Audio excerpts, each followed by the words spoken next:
Bonjour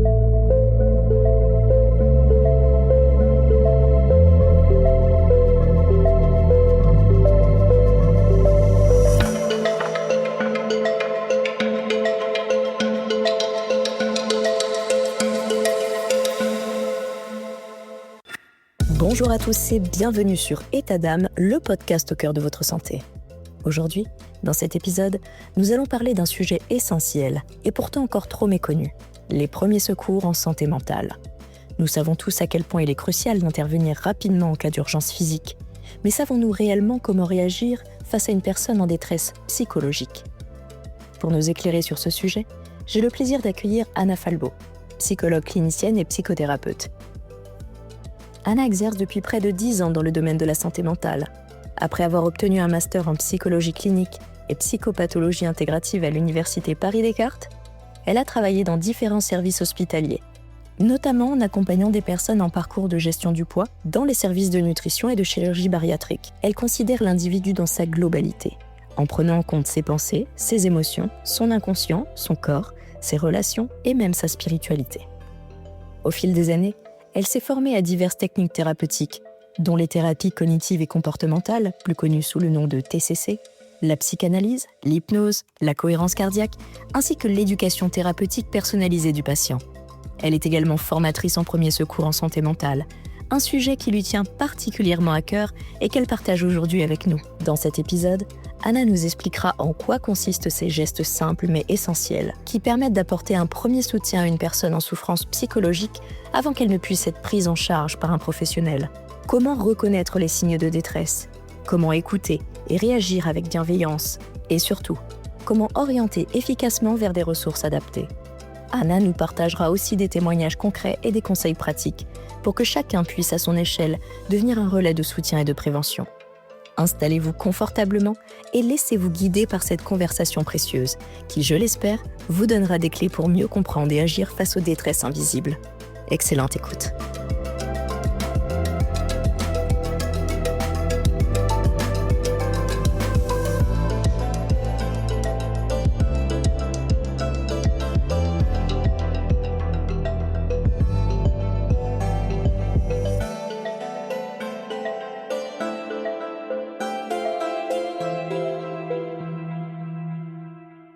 Bonjour à tous et merci Stéphanie pour ton invitation.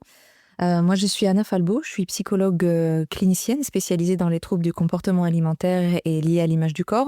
Et en parallèle, je suis aussi formatrice en premiers secours en santé mentale. Alors je suis très contente de partager ce sujet-là avec vous aujourd'hui parce que c'est vraiment quelque chose qui me tient à cœur. Pour vous expliquer un petit peu mon parcours, je viens du milieu hospitalier, donc du milieu de la santé. Un milieu où on soigne beaucoup les corps physiques du coup, et où finalement la santé mentale, même si ça tend à s'améliorer bien entendu, mais est encore trop peu prise en compte et encore très très stigmatisée. Alors pas forcément que de la part des soignants, mais aussi de la part des usagers, simplement, de monsieur et madame tout le monde. Et j'entends encore beaucoup dans la rue, dans mon quotidien, des mots très négatifs pour parler de la santé mentale des gens. Voilà, c'est quelque chose qui est encore très très stigmatisé. Et j'ai décidé de devenir formatrice en premier secours en santé mentale, justement pour apporter ma pierre à l'édifice, pour essayer de faire connaître un petit peu ce que c'est ce que sont les troubles psychiques et ce que c'est que la santé mentale. Et puis, surtout, essayer de faire en sorte que les personnes puissent se sentir moins seules dans leur coin quand elles en souffrent. Voilà. Alors, donc, les premiers secours en santé mentale, en fait, c'est un programme qui est calqué sur les premiers secours physiques. Sauf que nous, on va pas apprendre à mettre quelqu'un en position latérale de sécurité, en PLS, mais on va apprendre à des secouristes à aider une personne qui est en souffrance sur le plan psychique. L'un des points qui me semble les plus importants, c'est déjà d'apprendre à déstigmatiser la santé mentale. Dans notre société, les troubles psychiques sont encore vraiment très stigmatisés. On ne dit pas, par exemple, aussi aisément qu'on revient d'un arrêt maladie parce qu'on a eu la grippe que parce qu'on a été en dépression ou parce qu'on souffre d'un trouble anxieux. Donc ça, c'est vraiment l'un des points forts du programme. essayer aussi d'employer les bons mots pour parler des troubles psychiques et d'éviter tout le discours du style c'est des fous, c'est des fainéants, il suffit de se bouger le cul et de se mettre un coup de pied aux fesses pour pouvoir aller mieux, etc. Donc c'est vraiment dans un premier temps de remettre un petit peu les bons mots sur ce que sont les troubles psychiques et sur ce qu'est la santé mentale. Ce qui est important de comprendre, c'est que cette formation, au même titre que les premiers secours physiques, en fait, elle forme des monsieur et madame tout le monde à acquérir des connaissances en santé mentale. Donc, l'un des autres objectifs de cette formation, c'est bien d'acquérir des connaissances sur la santé mentale, sur les signes de moins bien, sur les différents diagnostics, bien que l'objectif n'est pas de faire des secouristes, des diagnosticiens professionnels, bien sûr, mais de pouvoir finalement acquérir suffisamment de connaissances en termes de santé mentale et en termes de troubles psychiques pour pouvoir les reconnaître et puis surtout pouvoir orienter la personne qui est en souffrance vers des dispositifs qui sont fiables et adaptés à ce qui pourrait lui convenir. Et puis il y a aussi en troisième lieu l'idée de pouvoir inviter les gens à reconnaître leurs propres troubles. On constate parfois que les gens finalement ne sont pas au courant que leur souffrance peut être liée à quelque chose qui se passe finalement au niveau psychique. On va mettre ça sous l'explication d'un coup de fatigue. En ce moment, j'ai pas trop d'appétit, je suis un peu fatiguée, je suis un peu débordée au boulot, tout ça. Et finalement, l'idée du secouriste, c'est de peut-être inviter la personne qui est en souffrance à se dire c'est peut-être un petit peu plus qu'un coup de fatigue que tu es en train de vivre là, parce que ça dure depuis quand même un moment, etc. En fait, finalement, de réussir à mettre les mots dessus et puis peut-être lui dire, tiens, c'est peut-être pas que physique et c'est peut-être pas juste un petit coup de blues passager que tu es en train de vivre. Et là, je suis en train de m'inquiéter pour toi, en fait. Voilà. C'est une formation qui est citoyenne, qui est née en Australie dans les années 2000 et qui est arrivée en France en 2018. Alors, pour parler un petit peu des statistiques, l'OMS nous dit que une personne sur 4 sera concernée au cours de sa vie par un trouble psychique, donc c'est vraiment pas rien. Et puisqu'on est dans un podcast qui va parler de la santé mentale des femmes en particulier, on sait de sources statistiques que pour certains troubles psychiques, les femmes sont effectivement surreprésentées, notamment sur le trouble anxieux, où les femmes sont représentées de façon 2 fois plus importante que les hommes. Donc c'est vraiment pas un sujet qui est à prendre à la légère. Donc dans cette formation, on va apprendre aux secouristes à reconnaître les principaux troubles psychiques, donc les troubles dépressifs, les troubles anxieux, les troubles psychotiques ou les troubles liés à l'utilisation de substances, pour ne citer que les principaux. Et l'objectif de la formation, c'est finalement d'apprendre aux gens à reconnaître la souffrance, à reconnaître les signes et de savoir dire finalement à ce moment-là, je commence à m'inquiéter pour toi, en fait. Alors, comment on fait pour aider une personne qui va pas bien ? La grande force de ce programme, je dirais, c'est qu'il y a une méthode bien établie, un petit peu comme dans les premiers secours physiques. Je le disais, cette formation, elle est calquée sur les premiers secours physiques, dans lesquels on a le protéger, alerter, secourir. Donc, les 3 étapes qu'on fait succinctement de façon successive pour pouvoir secourir une personne. Et bien là, en premier secours en santé mentale, on va avoir aussi comme ça des étapes à suivre. Alors pas forcément toujours toutes dans le même ordre, mais on va apprendre aux secouristes à approcher une personne qui commence à aller moins bien ou alors qui est dans une aggravation de son trouble psychique. Qu'il y ait une crise ou qu'il n'y ait pas crise d'ailleurs. On va lui apprendre aussi à se mettre en condition et à faire en sorte de pouvoir écouter la personne pour que la personne elle puisse venir vraiment déposer sa souffrance auprès du secouriste, histoire qu'elle se sente moins seule, qu'elle se sente vraiment écoutée et surtout non jugée. Ça, c'est vraiment super important. C'est que la personne puisse savoir qu'elle peut parler en toute sécurité en fait avec quelqu'un en face qui est en capacité de l'écouter. Donc on va vraiment inviter le secouriste à aménager tout l'environnement de façon la plus adaptée possible finalement à ce que la personne vient lui dire. Et puis ensuite on va apprendre au secouriste à informer la personne, à savoir comment lui donner et quelles ressources lui donner et quelles ressources lui indiquer pour faire en sorte de l'aider au maximum et de faire en sorte que la personne aille le mieux possible, en tout cas qu'elle ne se sente pas toute seule dans cette souffrance. Donc pendant la formation, en fait, on va vraiment essayer d'apporter des savoir-être et des savoir-faire vraiment très, très concrets. Le but n'étant pas de dire les bons mots, c'est-à-dire parfois les gens attendent de cette formation de secouriste, mais qu'est-ce que je dois dire quand on me parle de crise suicidaire? Qu'est-ce qu'il faut pas dire?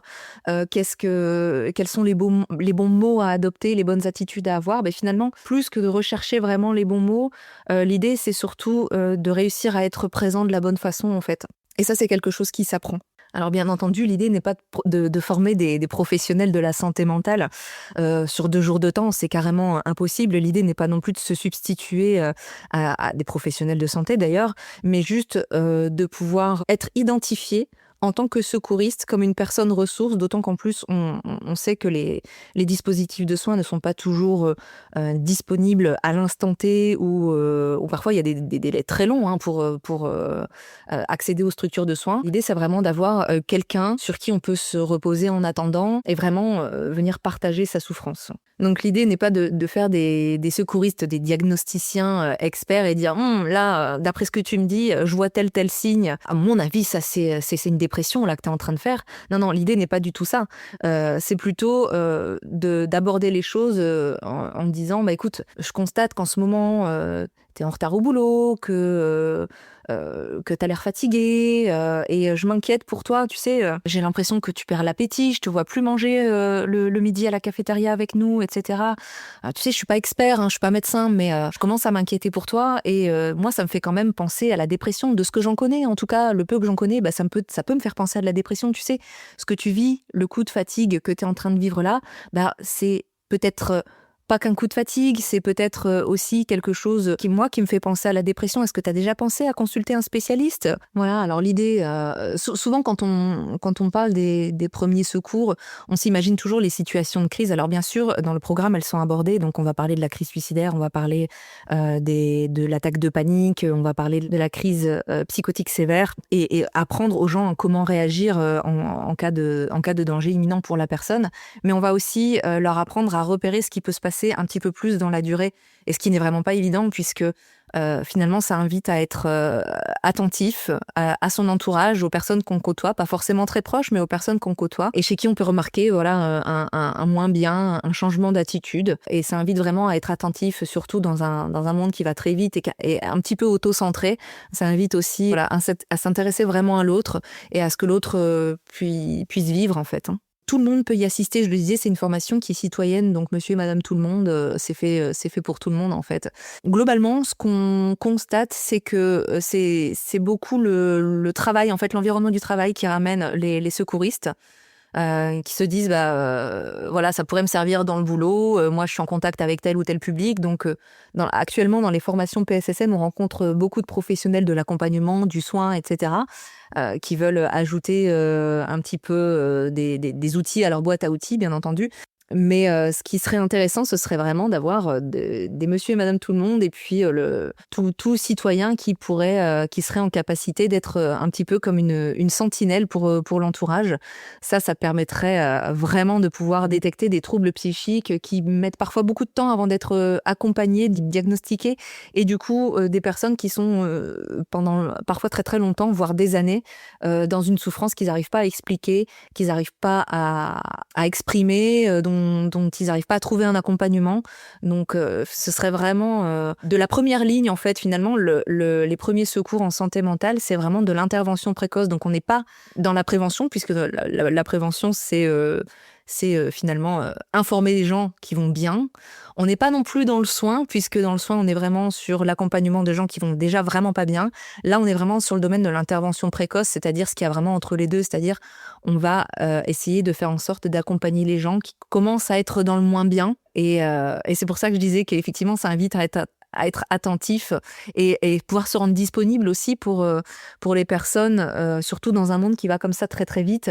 C'est de réussir finalement à prendre le temps un petit peu d'écouter comment l'autre va, et puis pouvoir essayer de l'accompagner au mieux. Et parfois, parfois dans la durée. Voilà. Quels peuvent être les premiers signes? Ça va dépendre bien entendu du trouble dont on souffre. Ça va dépendre aussi des personnes. Donc il n'y a pas toujours des signes spécifiques à un trouble psychique, mais on peut déjà commencer à apprendre à repérer voilà, des habitudes qui changent. Tiens, je me rends compte que tu avais une activité bénévole avant, tu adorais ça, et là tu le fais plus. Je me rends compte que avant tu allais au sport et là tu as laissé tomber, et puis je te vois plus aux sorties de groupes qu'on avait l'habitude de faire. Finalement là, comment tu vas? Qu'est-ce qui se passe? Parce que je commence à m'inquiéter un petit peu pour toi là, donc voilà, c'est pouvoir réussir à dire ces phrases-là et ouvrir la conversation en fait, ouvrir un petit peu le sujet auprès d'une personne qui n'a peut-être d'ailleurs pas toujours envie d'en parler, mais de pouvoir se dire voilà, écoute, au moment où tu auras envie d'en parler, moi je suis disponible pour t'écouter et je te crois dans ce que tu dis. En fait, ça c'est vraiment super important aussi, c'est essayer de... Le but serait d'éviter de dire non, en fait, voilà, moi je sais ce que t'as, voilà, quelle est la solution, il faut que tu ailles faire du sport, il faut que tu ailles voir un tel, il faut que tu fasses tel ou tel traitement. Non. On n'est pas là-dessus, on est plutôt sur voilà, de quoi tu as besoin, qu'est-ce que tu as déjà essayé par le passé, qui a pu t'aider, qui y a dans ton entourage aussi pour t'aider, puisque l'accompagnement peut se faire aussi par d'autres personnes que les professionnels, en tout cas dans certains types de cas et dans une certaine mesure, mais vraiment essayer de maximiser les ressources autour de la personne et surtout lui permettre de parler. Mettre le doigt aussi peut-être sur ce qui peut la freiner, à aller consulter ou à aller demander de l'aide, et puis essayer avec elle petit à petit de lever ses freins, etc., et de lever ses craintes pour pouvoir faciliter finalement l'accompagnement. Voilà, donc c'est une formation que j'encourage vraiment, vraiment, vraiment à faire, parce que je pense qu'on gagnerait tous à avoir un secouriste en santé mentale dans son entourage, et pas forcément qu'au boulot d'ailleurs. Voilà, c'est vraiment... une sentinelle en fait, un secouriste qui permet de débloquer parfois des situations qui peuvent durer depuis longtemps. Donc voilà, j'encourage vraiment vivement tous ceux que ça pourrait intéresser. Alors des fois c'est juste de la curiosité qui va amener à ce type de formation, et parfois en fait au cours de la formation on se rend compte que oui, tiens, il y a des choses que je savais pas, que j'avais pas vues, et maintenant peut-être que j'y réagirai différemment. Voilà, ça peut aider en tout cas au quotidien, et une seule petite parole finalement, ça peut vraiment faire la différence pour quelqu'un qui est en souffrance.